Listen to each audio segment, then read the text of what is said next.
Mahakama ya Afrika ya Haki za Kibinadamu na Watu imeamuru serikali ya Tanzania kwamba ndani ya miezi 24 iwe imezifanyia marekebisho katiba zake na ya Zanzibar katika ibara zinazokiuka mikataba ya kimataifa. Ibara hizo ni ibara 74 ya katiba ya Tanzania na ibara 119 ya katiba ya Zanzibari zinazozuia mahakama kuchunguza jambo lolote lililotendwa na tume ya uchaguzi katika kutekeleza madaraka yake kwa mujibu wa katiba hizo. Huu unaonekana uamuzi wa pili mzito kutolewa na mahakama hiyo ndani ya wiki mbili baada ya Machi 6, 2026 kuiamuru serikali ndani ya miezi 24 kurekebisha kifungu cha katiba ya Tanzania kinachozuia matokeo ya rais kuhojiwa kotini.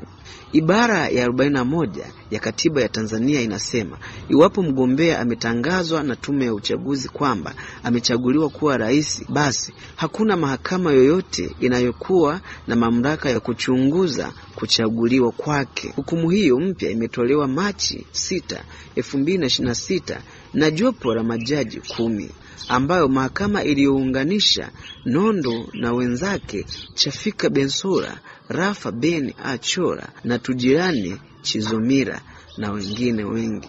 Mahakama imebaini ibara hizo mbili zinazoinuka kifungu cha 3 na cha 2 cha mkataba wa Afrika kwani vinaondoa mamlaka ya mahakama kwa watu binafsi wanaotaka kupinga hatua za Tume Huru ya Taifa ya Uchaguzi yani Aneki na Tume ya Uchaguzi wa Zanzibar ya Zeki. Zimeamriwa kuchukua hatua zote muhimu za kikatiba na za kisheria ndani ya miezi 24 tangu kutolewa kwa hukumu ili kuhakikisha ibara hizo zinafanyiwa marekebisho ili kuondoa ukiukaji wa ibara ya 3 na ya 2 na ya 7 na ya 1 ya mkataba huo. Pia serikali hizo mbili zimeamriwa kuwasilisha kwa mahakama hiyo ndani ya miezi 12 ripoti kuhusu hali ya utekelezaji wa uamuzi huo, na baada ya hapo kila baada ya miezi 6 mpaka mahakama itakapoona utekelezaji kamili umefanyika.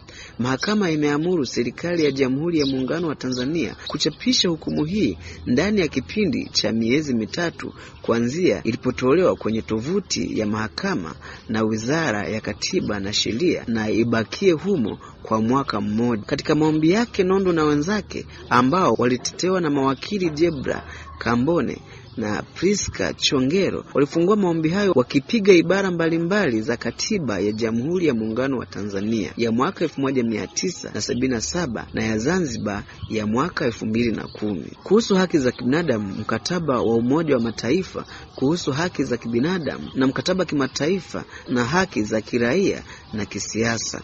Kwa mujibu wa mleta maombi huyo wa kwanza, alidai kuwa ibara hizo za katiba ya Jamhuri ya Muungano wa Tanzania zilikuwa zinakiuka ibara ya 1 hadi ya 3 na ya 13 na ya 1 mkataba huo wa Afrika na ibara ya 21. Nondo alidai kuwa ibara ya 74-1 ya katiba inayoanzishwa Tume ya Taifa ya Uchaguzi ya NEC. Sasa NEC ilitoa muundo wa wajumbe wa tume hiyo ambao wameteuliwa na rais wa Tanzania.